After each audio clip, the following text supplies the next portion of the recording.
El que yo creo que necesita defensa realmente es su majestad Juan Carlos.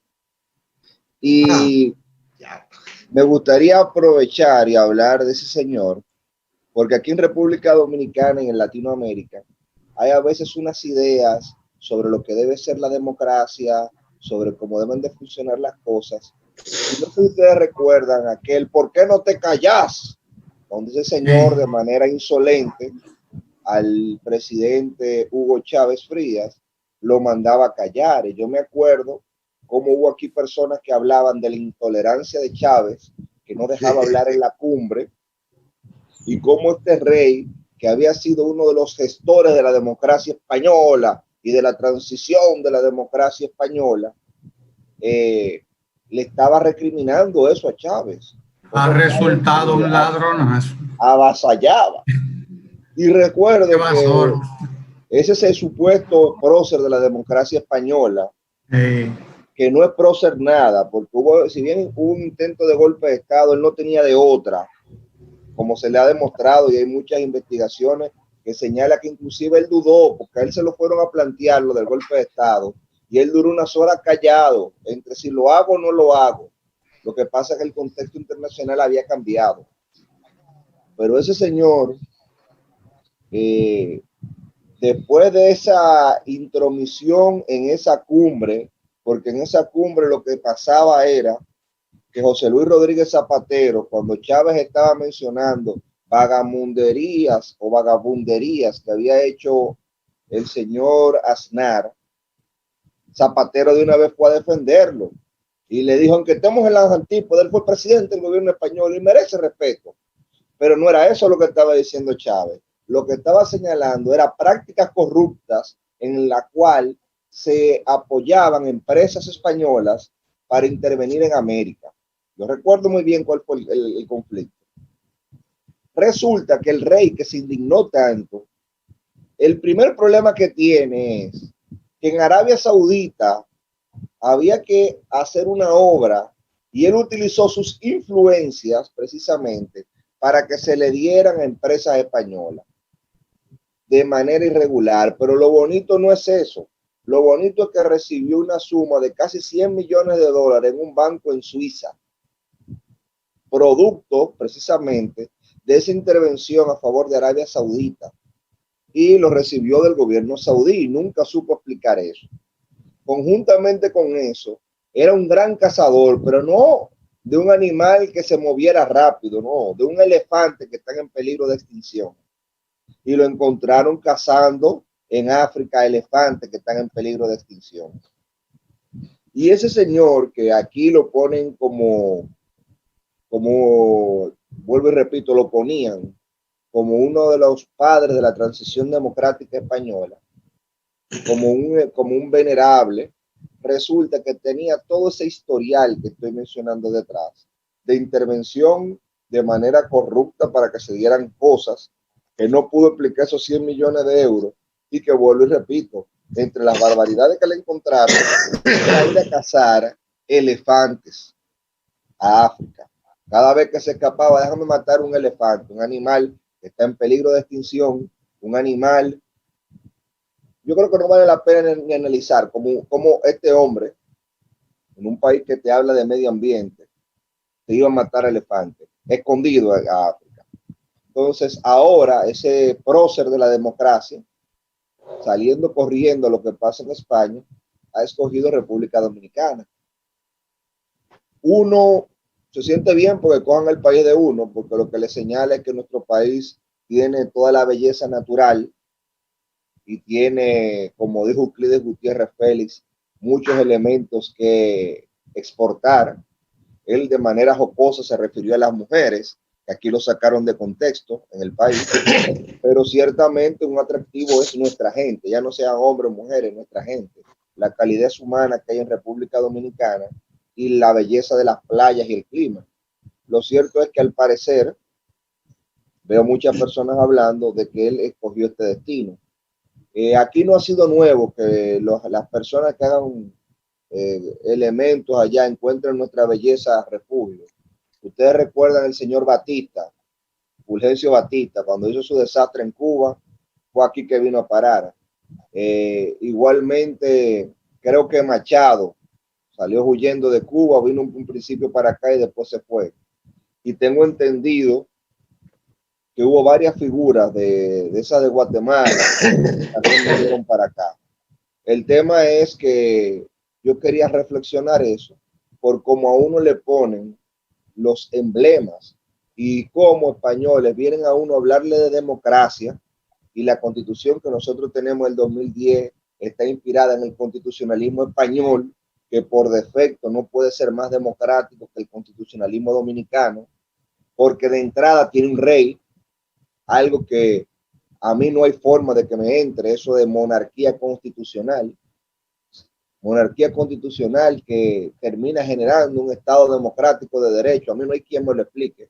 Si usted es una monarquía, por más que usted me lo ponga, usted no me puede hablar de democracia y mucho menos dar cátedra de democracia. Por ahí vienen y le dicen, no, eso es cultural, ahí no tienen. No, cultural no. Ellos tienen allá bastante poder, porque comenzamos con que tienen inmunidad y inmunidad de verdad. Segundo, porque tienen todos sus gastos cubiertos. Uno no se explica cuál era el afán de lucro que tenía este señor, que con todos los gastos cubiertos y todo lo que le sale la corona al pueblo español, él estuviera allá. Y uno tiene que recordar lo que fue la República y cómo se boicoteó la República por el fascismo, y fue el fascismo que a él lo adoptó como hijo y lo terminó poniendo allá, porque Franco unió a los carlistas, a los falangistas, y fue él que entendió que su sucesor debía ser el rey Juan Carlos. Entonces, al final, ese señor Franco, que lo designó a él como sucesor, vuelvo y repito, era el representante del fascismo, era el representante de la muerte de la República, era el representante del fusilamiento de Federico García Lorca y de tantos republicanos españoles. Menciono a Lorca porque como un símbolo de la literatura universal. Miguel Hernández también. Podría mencionar a Miguel Hernández, que murió en una cárcel también, una de las peores miserias, ni siquiera tenía con qué alimentar a su familia. Y así, ese rey es continuador de ese franquismo. Aunque cambió toda la mecánica constitucional, él lo escogió como sucesor Franco. O sea, me lo celebraban por haber cambiado. No, él lo cambió. El contexto lo obligó a cambiar. Entonces ya no tenía más palabras, solamente era rechazar mi monarquismo. Y me gustaría escuchar a Guillermo, que yo sé que me va a explicar algo sobre esa bomba que pasó en Beirut, que creo que se oyó aquí hasta aquí se oyó. Usted no se sabe si fue bomba. Mis amigos están hoy escurriendo el bulto. Ahora hablan de un tal rey de dedo, porque es el ejemplo más claro de la decadencia total de la monarquía, que nunca ha sido española, inglesa, francesa o alemana, no, o rusa. La monarquía es una. No tiene patria, nunca ha tenido patria. Ni siquiera el Vaticano como territorio lo ha tenido. Es transnacional. Es una especie de orden como los jesuitas, amigos suyos, que son españoles también, la mayoría, por cierto. Mira,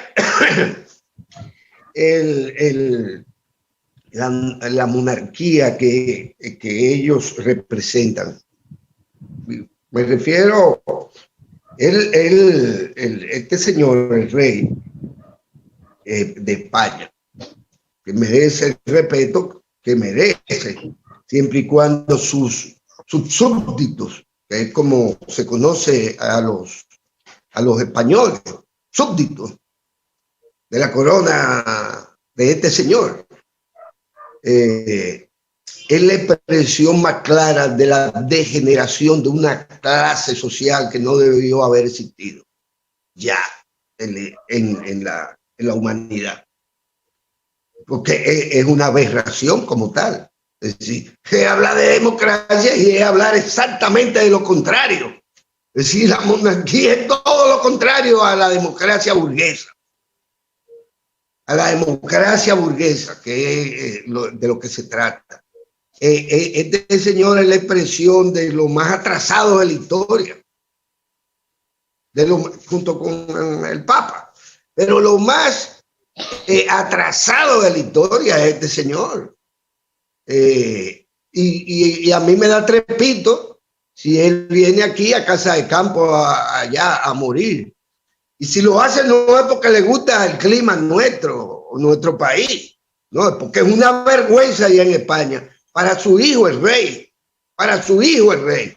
Entonces él tiene que coger para el Caribe, como siempre han cogido los piratas y demás, para el Caribe aquí, a ver si le sacan un poco el guante de la cara a su hijo el rey, que ya no puede ni siquiera aparecer en público porque cualquiera le vocea cualquier cosa. Y ciertamente, y este señor merece respeto, porque por más vueltas que le demos, él representa todavía grupos de intereses. Él representa en gran medida a grupos que han invertido sus capitales aquí, en el sector turismo. Por eso viene aquí. Esto es un coto, no de caza, como él la practicaba en África, no solo cazando pobrecitos elefantes todavía, cazaba muchísimas otras cosas. A la reina hay que preguntarle cuántas cosas más cazaba, cuántos cadáveres llevaba a su casa.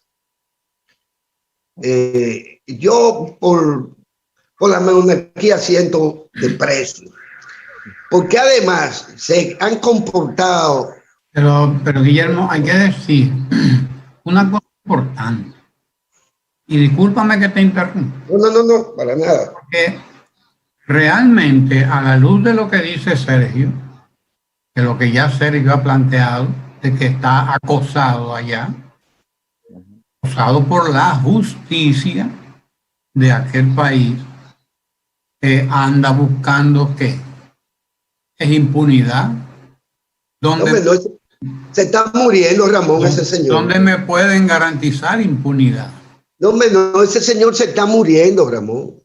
A ese señor lo que lo trae es a que muera aquí. Y eso, a que muera aquí, escogiendo el mundo de allá. No sabrá lo que es morir como murió Miguel Hernández. Y eso es va a morir en Casa de Campo, no como murió Miguel Hernández. Exacto. Esa es una excusa para tú huirle a la justicia, para que no te seas sometido a la justicia. Es esa una excusa, el que tú te estés muriendo. Habría que saberlo, además. Habría que saberlo. Si a eso vamos, Ramón, si a eso vamos, lo que pasa es que, miren, ese señor, usted tiene tiempo que no lo ve vivo. El señor es un anciano ya moribundo. Que hay que ser como condescendiente, porque al fin y al cabo eso es un muerto en vida. El rey de España, ese señor, es un muerto. Acuérdese de Pinochet, que cuando estuvo preso en Londres se estaba muriendo, y desde que lo soltaron y fue a Chile, tenía toda la salud del mundo y dejó la silla de ruedas. Son expertos en eso también. Es posible que sea tan farsante como Pinochet, pero la realidad es que ese tipo no lo ve nadie ese tiempo, porque no solo porque le da vergüenza a sus hijos, a su familia, porque miren qué es lo que pasa, es que tal cual, él no es más que un individuo. La monarquía no es un individuo, la monarquía no es un rey. La monarquía europea en conjunto es muchísimo más que eso, que un rey de dedo, como es su caso, que asciende al trono después de que alguien tuvo la genial y brillante idea de matar a su hermano, que era el que le correspondía la corona. Y dicen que fue él mismo que lo mató. Y dicen que fue por un accidente. Pero lo cierto es que el que se queda con la corona no es el heredero, es él. Y de ahí aquello de que Franco es quien lo elige. No solo que lo elige, porque deberíamos ilustrar a la gente. Y ustedes tienen conocimiento de eso, escúchenme, ustedes tienen conocimiento de eso. ¿Por qué? Porque Franco lo toma es el resultado de un acuerdo y lo toma, y quien lo educa es él. Lo educan para hacer lo que él finalmente fue, pero en un contubernio que permitió el asesinato de su hermano. Pero ¿qué les digo? No fue él que se le ocurrió matar a su hermano. No es verdad. Es posible que sí, pero no es un individuo. La monarquía no es un individuo, es una organización transnacional política que gobernó el mundo. Los norteamericanos no existían todavía como nada, y ya ellos eran quienes gobernaban el mundo. Esa es la realidad.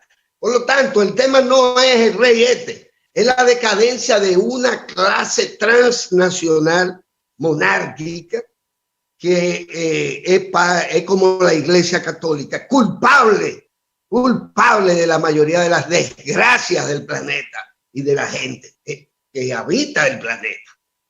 Entonces, en serio, son despreciables. La Iglesia Católica ha jugado un papel también, Guillermo, en pos de los derechos humanos, en pos de todo eso. La Iglesia Católica jugó su papel. Fíjate que aquí el sermón de Adviento, culpable principal de todo. La monarquía no hubiera existido si no existiese el Vaticano. Y él no vendría aquí si no existiera el concordato. Yo te lo aseguro. Él es un pobre anciano. Él es un pobre anciano que ya que avergüenza a su propia familia, lo digo. Tengo que repetirlo. Es un ladrón. Ahora es el único ladrón de la monarquía. No, la monarquía es eso. ¿Y qué razón de ser tiene la monarquía en este tiempo? Que no sea la de hacer el juego a la gran burguesía y oligarquía mundial que existe. El pobre diablo dice, lo que hay que dejarlo que se muera tranquilo ahí en Casa de Campo. Ese señor no le importa ya a nadie, ni a sus súbditos. Y no tiene cara. Para mí, a menos que usted me presente una foto de él con una negrita de las romanas, ahí en Valladolid, y que me diga, míralo ahí donde está, como Pinochet, con una negrita en Valladolid. Si me lo presentan, pero para mí ese señor está en las últimas. Bueno, yo lo entiendo la solidaridad humana, don Guillermo, sobre todo con los ancianos, que usted es muy solidario, lo entiendo, yo también. En el caso de ese señor, lo que a mí me molesta es el tema de la impunidad, no su condición de anciano. A mí me molesta que en el caso de gente de otro litoral, ellos son implacables. En el caso, por ejemplo, de Dilma Rousseff, que no había prueba de corrupción, tú te encuentras con que eran implacables porque había recibido un manejo irregular del presupuesto. Y en el caso de Lula, él estaba en una casa y esa casa es soborno, pero no está a nombre de él, es soborno. Entonces se armó todo un movimiento para sacar a Lula y a Dilma, pero en el caso de esas voces no se rasgan la vestidura. Ese es mi único problema. No tiene que ver con su condición de la edad, con su condición de color de piel. Sí te reconozco que tengo un prejuicio con la monarquía, igual que tú, pero es la monarquía como institución. A mí me da igual que sea Felipe o que sea él. Yo por antonomasia prefiero la república y entiendo que esa monarquía española es puesta por ahí por Franco, el franquismo, en negación de lo que fue la república. Y ese golpe de Estado del 36, un golpe funesto a la historia de España, que como decía el profesor Juan Bosch, es en cierta medida parte de nuestra historia también. Es así. Pero yo te insisto, a estos grupos sociales nunca les ha interesado la democracia, nunca la han ejercido. No, porque tú me dices el rey, no, y la hija del rey. Sí, la infanta también, caso de corrupción. Exactamente. Lo que le molestan son lo de Dilma, lo de Lula. Lo que le molesta son los supuestos de Correa, porque ya Correa también había recibido coima y tú lo ves hablando y analizando. Lo que le molesta es el foro de Sao Paulo. Porque oye, ahora, Guillermo, tú hablar del foro de Sao Paulo es algo contaminante. O sea, para alguna gente eso contamina, eso como que fuera lepra, pero son tan a veces tan inconscientes que no se dan cuenta de que para usted darse cuenta de que eso tiene lepra ahora, usted primero tiene que santiguarse y usted no puede ser parte y miembro de ese foro y después que le siga dando asco porque usted llegó al poder. Entonces, hay ciertas conductas que lo que debe de dar asco no es a qué litoral tú estés, sino la conducta en sí. Por eso menciono lo del rey, porque no he visto que se rasgan las vestiduras en torno al rey. Se las rasgan en torno al foro de Sao Paulo. Se las rasgan en torno a eso. Cogen piedra para los más chiquitos. Esa es la verdad. Más chiquitos. Sí, no es que yo quiera abusar de una persona enferma, es que yo estoy mirando que con esto una persona que no es canciller dice no le puede mandar una carta al foro de Sao Paulo, pero sin embargo en el caso del rey no he visto que han puesto una posición cuando el rey representa eso que tú me dijiste. Claro, por favor. Ellos, desde mi punto de vista, es que cuando uno somete a ciertas rigurosamente a esta gente a un juicio, uno se da cuenta que nos han engañado desde siempre. Porque incluso, ¿qué es lo que es la guerra hispanoamericana? De eso hace 100 años apenas. Los gringos le quitaron de todo. Todo lo que tenían, se lo quitaron. Y España, ¿qué fue lo que pasó a hacer España a partir de ahí? Franco, el gran aliado y amigo de Trujillo.